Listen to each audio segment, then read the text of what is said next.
하나님께서는 이렇게 말씀을 한 번에 이렇게 막 몰아주실 때가 있죠.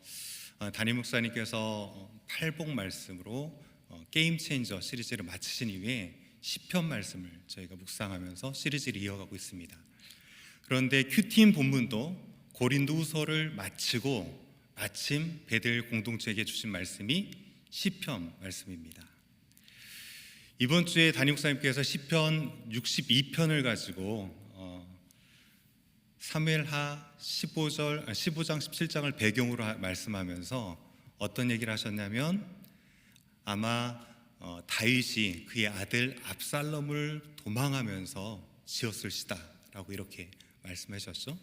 그러면서 이런 얘기를 하셨어요. 아마 이 광야를 헤매면서 다윗 가운데 데자뷰됐던 장면이 있을 건데, 그때는 바로 그가 처음에 기름 부음을 받고 난 이후에 사울 왕으로부터 위협을 받으면서 도피했던 그 광야 생활이 데자뷰 됐을 것이다 라는 얘기를 하셨죠.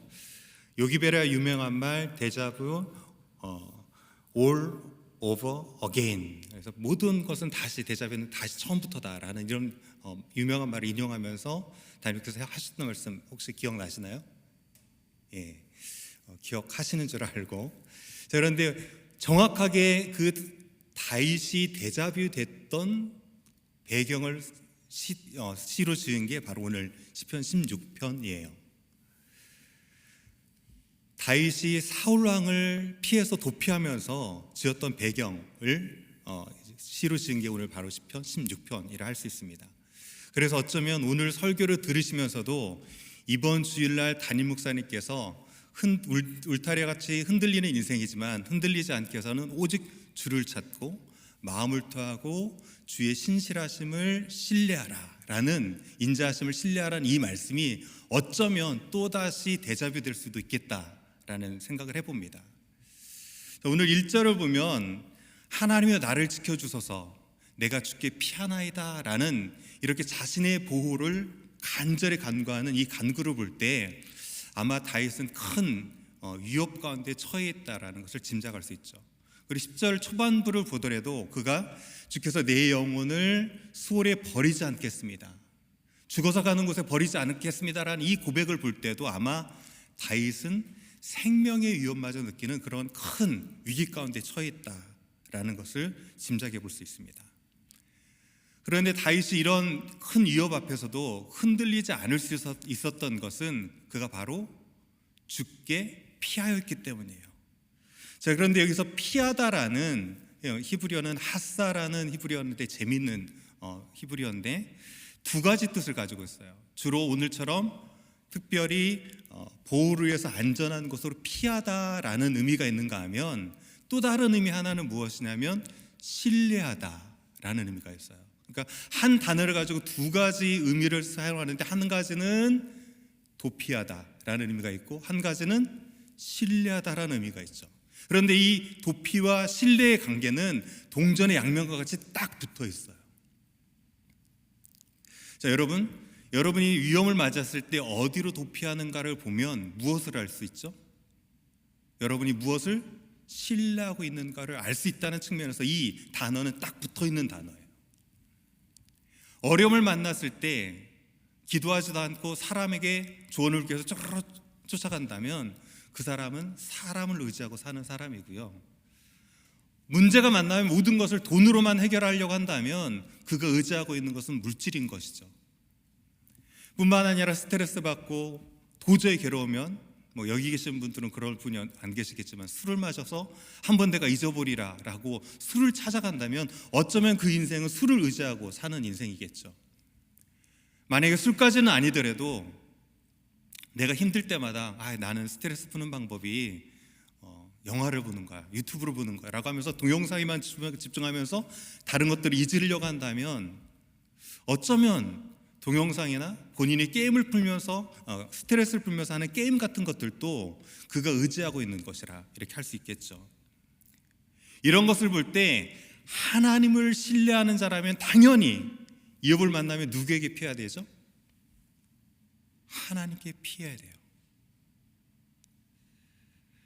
그런데 이렇게 하나님에게 피하는 자에게 특징이 있습니다.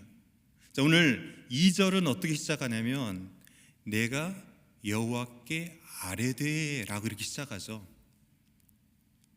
하나님께 피하는 자에게는 특징이 있는데 그 특징이 무엇이냐면 바로 하나님을 향한 고백이 있다는 사실이에요. 그래서 이제 이후부터 다윗이 과연 어떤 고백을 드렸나라는 것을 살펴보면서 나는 정말 하나님께 피하는 자이고 내 삶에 이런 고백을 가지고 있는 자인가 스스로를 점검해보고 일단 그 안에서 주신 은혜를 함께 누리기를 간절히 소원합니다. 첫 번째로 주께 피하는 자의 고백은 이것입니다. 주님밖에 없습니다. 하나님께 피하는 자는 그 마음의 중심으로 고백할 수밖에 없는 고백이 있는데 그 고백이 무엇이냐면 저는 주님밖에 없어요 라는 고백이에요. 자, 2절을 한번 보시죠. 다 같이 한번 읽어보실까요? 2절 시작.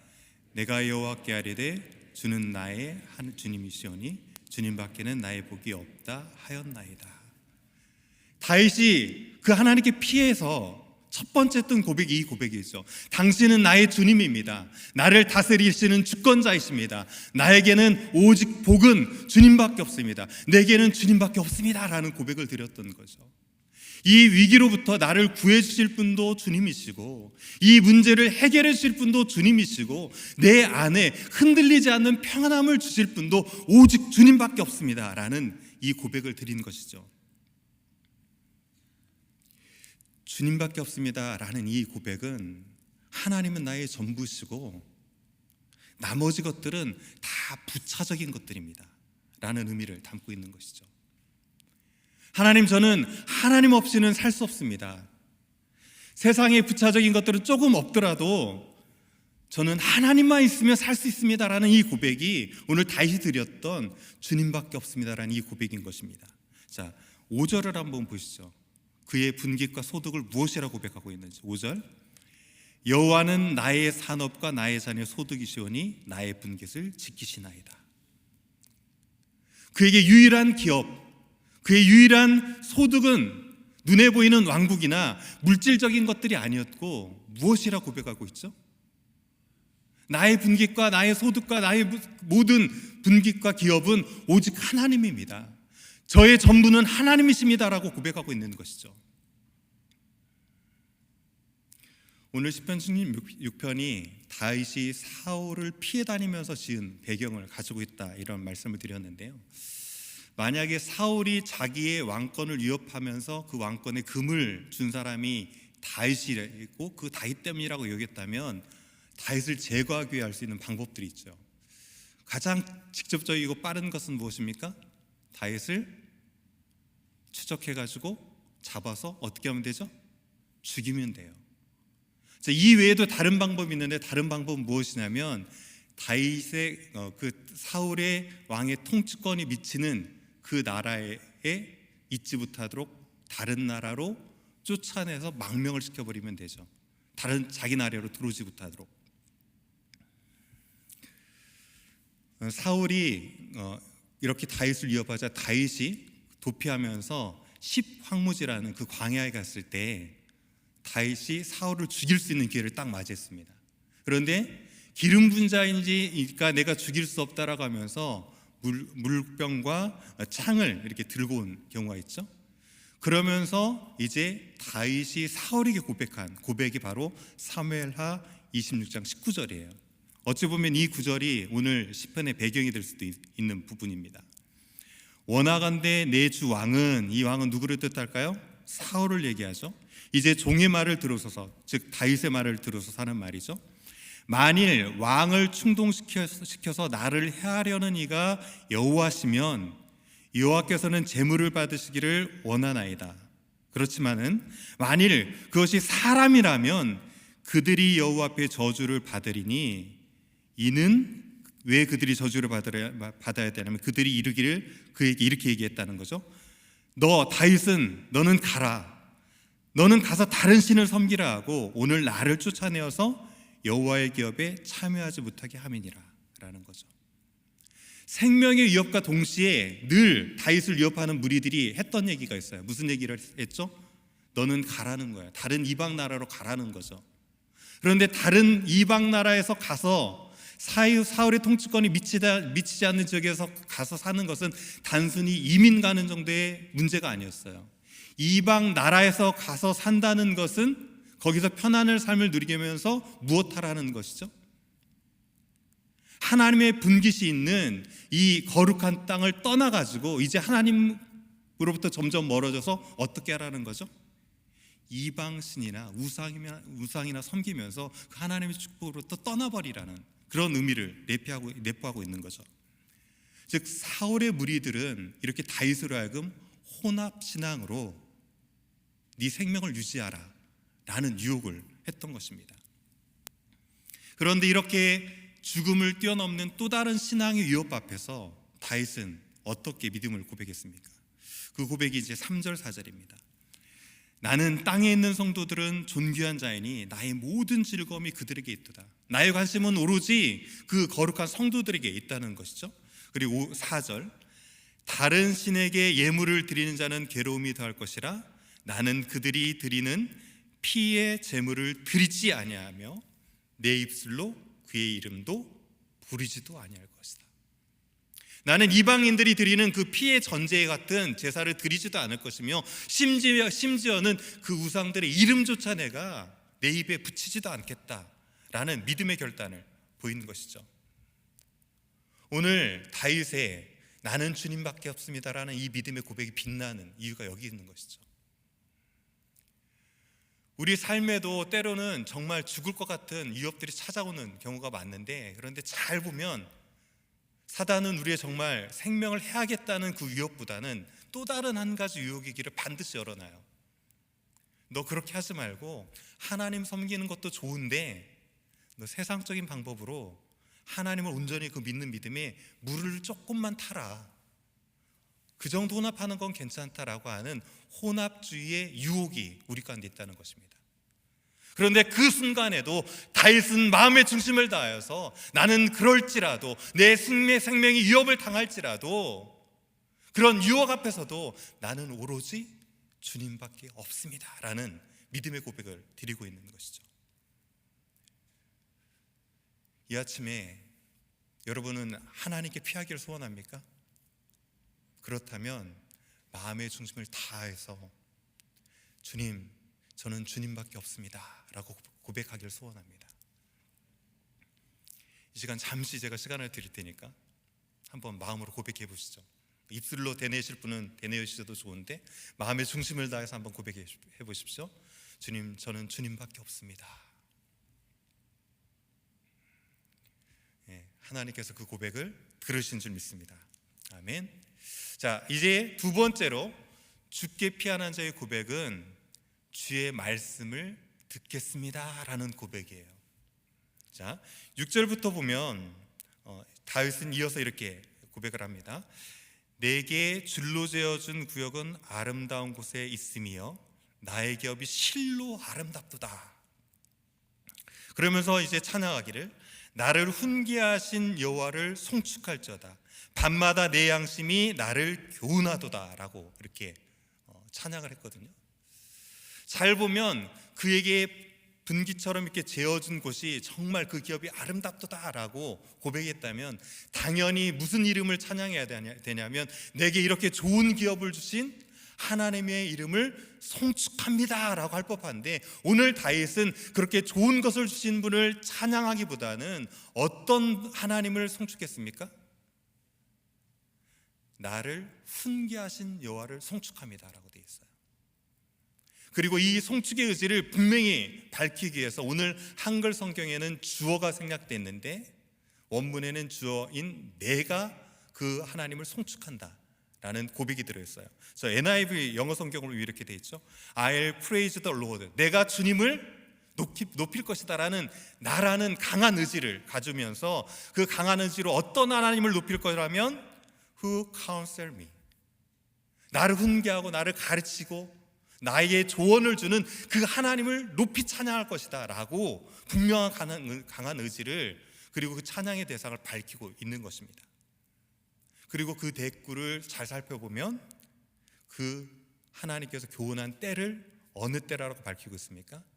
밤이었다라고 되어 있는데 이 밤이라는 단어가 원문에는 복수로 되어 있어요. 내 양심이 밤들에 교훈한다라는 것으로 되어 있다는 거죠. 그래서 한밤 정도, 한 번, 두 번 이런 것이 아니라 밤마다 나를 교훈한다라는 의미에서 우리 성경에는 밤마다로 이것을 이제 복수를 바꿔서 이렇게 번역을 했죠. 그런데 이 밤들이라는 단어에 또 다른 상징이 있는데, 이것은 인생의 깊은 밤을 상징하기도 해요. 밤들을 복수로 표현했다는 것은 밤마다, 매일 밤을 뜻하기도 하지만 우리의 인생의 삶이 깊은 어두운 밤 가운데 빠져 있다는 것을 상징합니다. 그런데 다윗은 그 인생의 밤에 자기를 교훈하는, 훈계하는 그 말씀을 기분 나빠하지 않았고요, 그것을 오히려 은혜로 여기면서 그 은혜로 인해서 하나님을 송축하겠다라고 오늘 고백하는 것입니다. 주께 피하는 자는 순탄할 때만 하나님의 말씀을 기울이는 것이 아니라, 축복의 말씀에만 귀 기울이는 것이 아니라, 내가 듣고 싶은 말에만 귀 기울이는 것이 아니라, 인생의 밤에 그렇게 괴로울 때도 하나님 말씀에 귀 기울이는 자요, 자기를 찌르는 말씀에도 아멘하는 자요, 외면하고 싶은 그 말씀에도 주님, 내가 주의 말씀을 듣겠습니다라고 고백하는 자인 것이죠. 그러기에 다윗은 8절에 이어서 이렇게 얘기합니다. 내가 여호와를 항상 괴로울 때든지 순탄할 때든지 내 앞에 모시며 그가 나의 오른쪽에 계심으로 내가 흔들리지 아니할 것이다. 다윗이 흔들리지 않는 이유는 이것이었어요. 항상 하나님을 그 앞에 모시고 그 우편에 계신 그 하나님을 바라보면서 흔들리지 않았던 것이죠. 여러분, 우리가 주께 피하였다라고 하면서도 흔들리는 이유가 무엇입니까?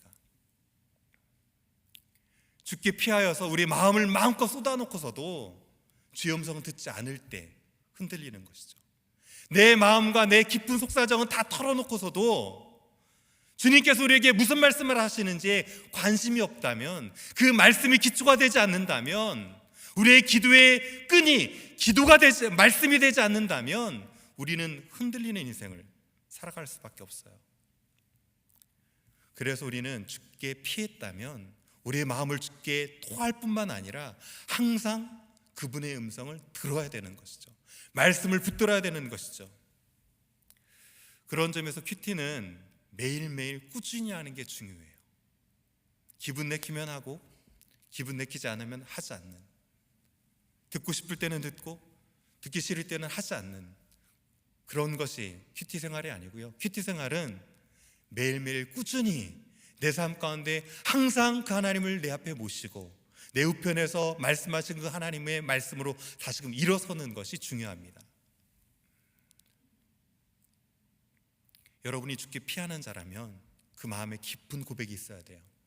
주님, 내가 주의 말씀을 듣겠습니다. 자, 여러분은 주께 피하는 자들입니까? 세 분 피하셨습니다. 여러분은 주께 피하는 자들입니까? 자, 그렇다면 이번에도 여러분의 마음의 중심을 다해서 그 마음으로 주님을 향해서 고백해 보십시오. 주님께서 들으실 거예요. 주님, 내가 주께 피해서 주의 말씀을 듣겠습니다. 이 시간 하나님께서 여러분의 그 고백을 들으신 줄 믿습니다. 침대 광고인데요, 그 침대가 없는 광고를 해가지고 사람들의 호기심을 끌었던 침대가 있어요. 실은 그 침대가 더 유명한 것은 흔들리지 않는 침대로 유명합니다. 포켓 스프링으로 돼 있어가지고 여러분의 광고가 떠오르는 건 아마 볼링볼을 옆에다 쿵 떨어뜨렸는데 그것도 모르고 옆에 누워서 잘 자는 여성의 그 광고 혹시 기억나시나요? 우리 인생의 밤에 우리가 흔들리지 않는 것은 그런 침대에 누워 있어서 흔들리는 것이 아니고요, 그 인생의 밤에서도 우리를 교훈하시는 주의 말씀을 들을 때 우리는 흔들리지 않는 삶을 살아갈 수 있을 줄 믿습니다. 자, 이제 끝으로 주께 피하는 자의 고백, 어찌 보면 우리 인생의 결론과 같은 고백인데요, 그 고백은 바로 이것입니다. 내 영혼을 주께 부탁합니다. 자, 오늘 구절을 보면 이러므로라고 되어 있어요. 자, 이러므로라는 것은 결론을 뜻하는 거죠. 내가 주님밖에 없습니다, 나는 주의 말씀을 듣겠습니다라는 이 믿음의 고백이 있는 자라면 결론과 같이 꼭 필요한 고백이 있다라는 것을 뜻하면서 이러므로라고 이제 구절이 시작하는 거죠. 나의 마음이 기쁘고 나의 영도 즐거워하며 내 육체도 안전히 살리니, 이렇게 내 마음을 기쁘게 하고 영도 즐겁고 육체도 건강한 삶을 안전하게 살 수 있는 그 이유가 무엇이냐면 하면서 이제 10절부터 그 이유를 이렇게 고백합니다. 자, 10절과 11절의 말씀을 다 같이 한번 읽어봅니다. 시작. 생명의 길을 내게 보이시리니 주 앞에서는 충만한 기쁨이 있고 주의 오른쪽에는 영원한 즐거움이 있나이다. 자, 오늘 다윗이 마음의 기쁨을 가지고 더불어서 영도 즐거움을 가지고 육체도 안전한 삶 가운데 딱 거하면서 흔들리지 않았던 그 이유를 무엇이라 10절부터 11절까지 고백했습니까? 이는이라고 하면서 주께서 내 영혼을 수월에 버리시지도 않을 것이고 주의 거룩한 자인 나를 멸망시키지 않을 것이다 라는 이 고백, 그리고 주께서 생명의 길을 내게 보이실 것이다 라는 이 고백이 있었기 때문에, 그 이유 때문에 그는 죽음 앞에서도 주께 피하여 흔들리지 않았던 것이죠. 이 모든 것을 한마디로 고백해보면 이것이었죠. 주님, 내 영혼을 주께 부탁합니다. 내 영혼은 주님께서 붙들고 계심을 내가 믿기에 이제 저는 흔들리지 않겠습니다. 주님께서 내게 생명의 길을 보이실 분입니다 라는 고백을 담은 것이죠. 목회데이터 연구소에서 2021년 10월경에 한국교회 개신교 성도들에게 서베이를 한 결과가 하나 있어요. 어떤 서베이를 했냐면, 여러분이 신앙생활하는 이유가 무엇입니까? 라는 질문을 물었어요. 자, 한 6% 정도가 어떤 얘기를 했냐면 삶의 어려움을 극복하기 위해서라고 대답을 했고요.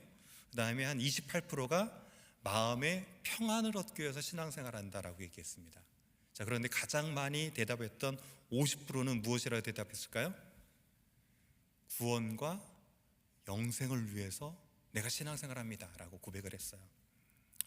어찌 보면 우리 인생 가운데 가장 큰 두려움이며 가장 해결할 수 없는 문제가 바로 죽음인데, 내가 신앙생활하는 이유는 단순히 마음의 평안이나 삶의 어려움을 극복하기 위해서 신앙생활하는 것이 아니라 정말 나의 구원과 내게 있을 영생을 위해서 내가 신앙생활합니다 라고 이렇게 답을 하는 것을 보면서, 역시 아직도 세상의 소망과 우리 인생의 답은 교회 안에 있구나 라는 것을 알 수가 있었습니다.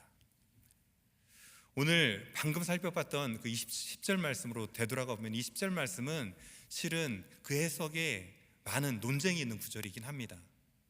자, 10절을 보면 이렇게 되어 있는데, 주의 거룩한 자를 멸망시키지 않으실 것이다 라고 후반절에 되어 있는데요, 이 멸망시키지 않으실 것이다 라는 이 구절 때문에 이제 논쟁이 좀 있어요. 이 뜻이 무엇이냐면 썩지 않게 하실 것이다 라는 의미거든요.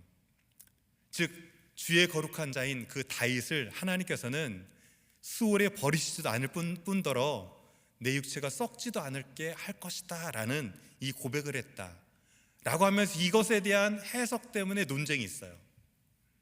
자, 첫 번째, 다윗은 이 고백을 통해서 에녹과 엘리야를 보았다라는 해석입니다. 자, 에녹과 엘리야는 어떻게 됐습니까? 육체가 썩지 않고 바로 하나님 나라로 들려 올라간 사람이죠. 그러니까 다윗도 아마 이 시편을 고백했을 때 나도 육체적인 죽음을 맛보지 않고 그렇게 들림받을 것이다 라는 고백이다 라고 해석을 하는 거죠. 자, 두 번째로 다윗은 이것을 통해서 누구를 보았냐면 아브라함이 모리아산에서 죽이려 했던 그 이삭을 보았다는 거죠. 아브라함이 이삭을 하나님께 바치라고 했을 때 아브라함이 이삭을 들어서 칼을 들 수 있었던 이유를 무엇이라고 했습니까? 히브리서를 보면 내가 그를 죽일지라도 어떻게 하실 것이다? 다시 살릴 것이다 라는 이 믿음을 보았다는 거죠. 내가 죽더라도 어떻게 된다? 다시 부활할 것이다 라는 고백을 했다는 해석을 하는 것이죠. 자, 그리고 끝으로 다윗은 이 믿음의 고백을 하면서 누구를 보았냐면 예수 그리스도를 보았다라고 해석하는 것이에요. 오늘 실은 시편 16편은 메시아 예언시로 유명하십니다.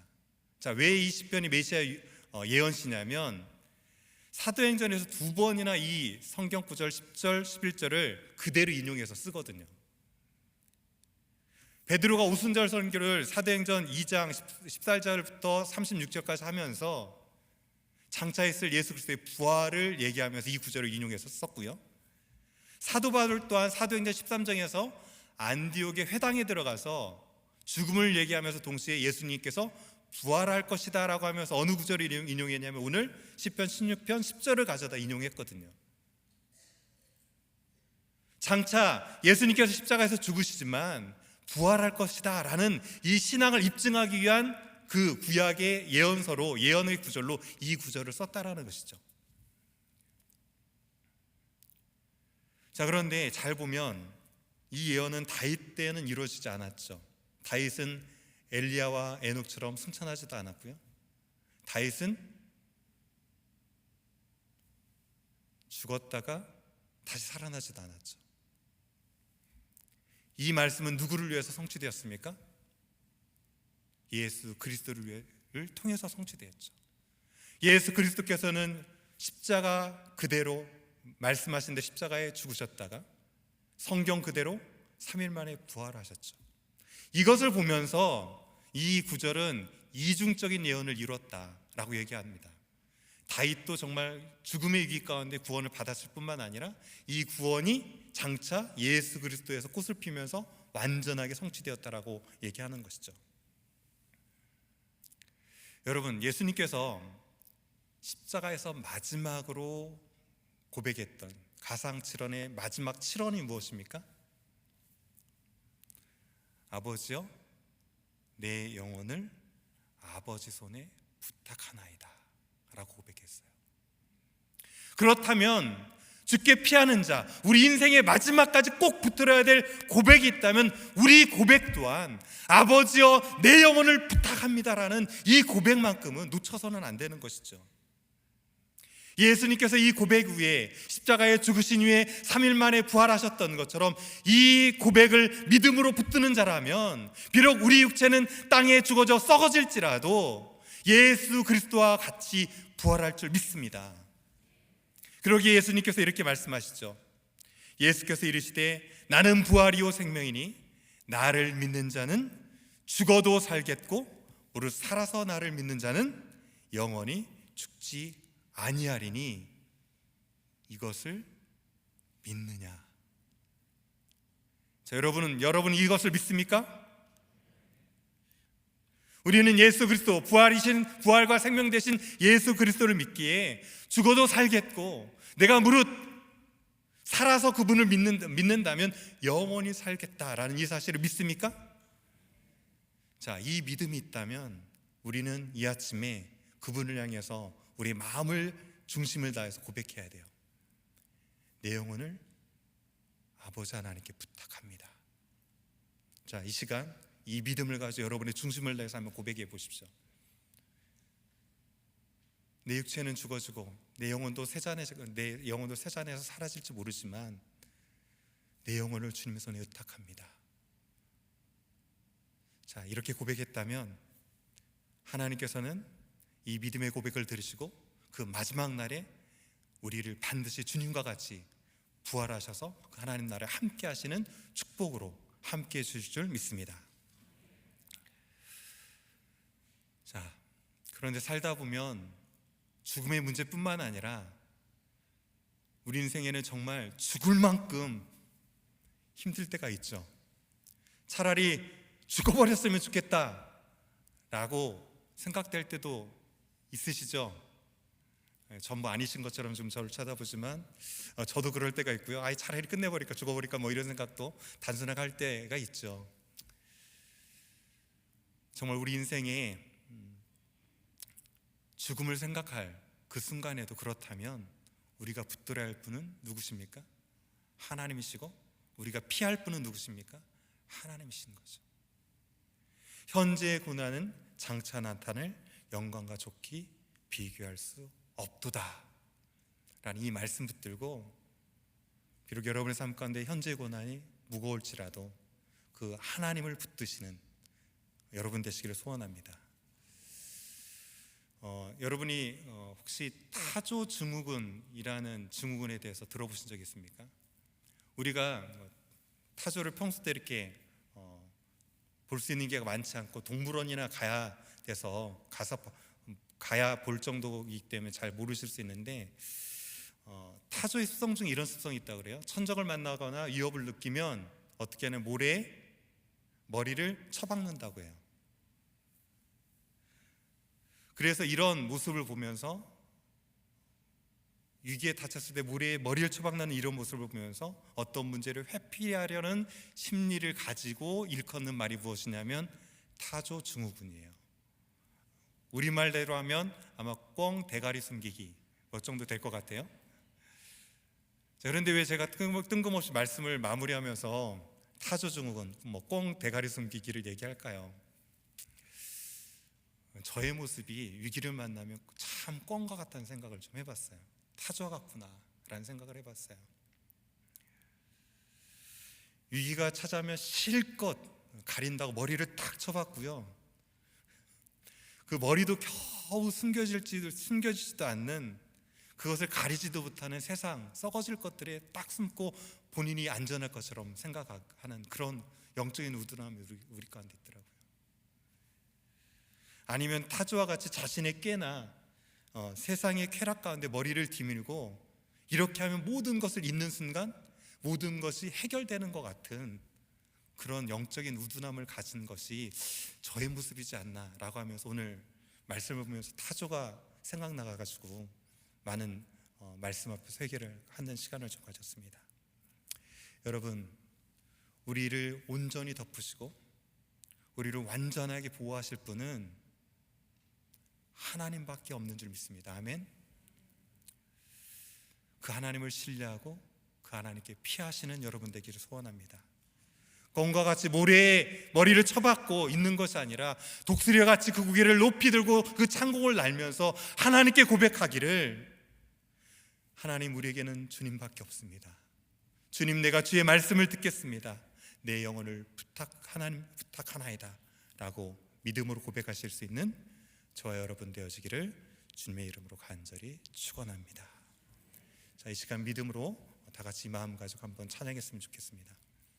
하나님, 내가 위험을 만날 때 세상과 내 깨에 머리를 박는 것이 아니라 주 품에 안겨서 그 영원하신 품, 우리를 따뜻하게 맞이하시는 변함없는 그 품에 안겨서 흔들림 없이 주를 향해서 믿음으로 고백하겠습니다 하는 마음 가지고 다 같이 한번 찬양합니다. 주 품에 품으소서.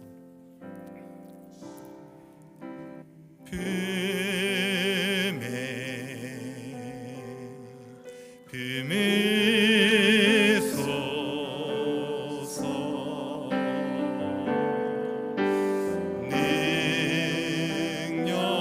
능력에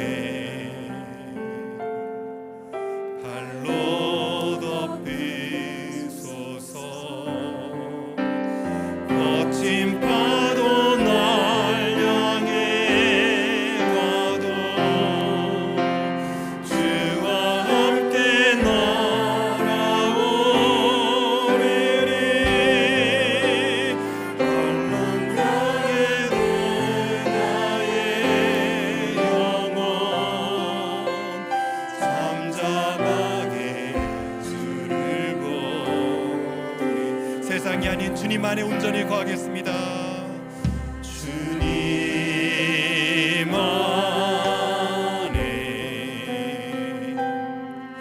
나 거하리.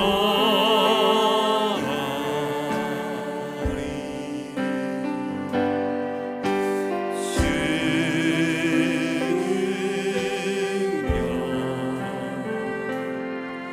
나 잠잠히 믿네.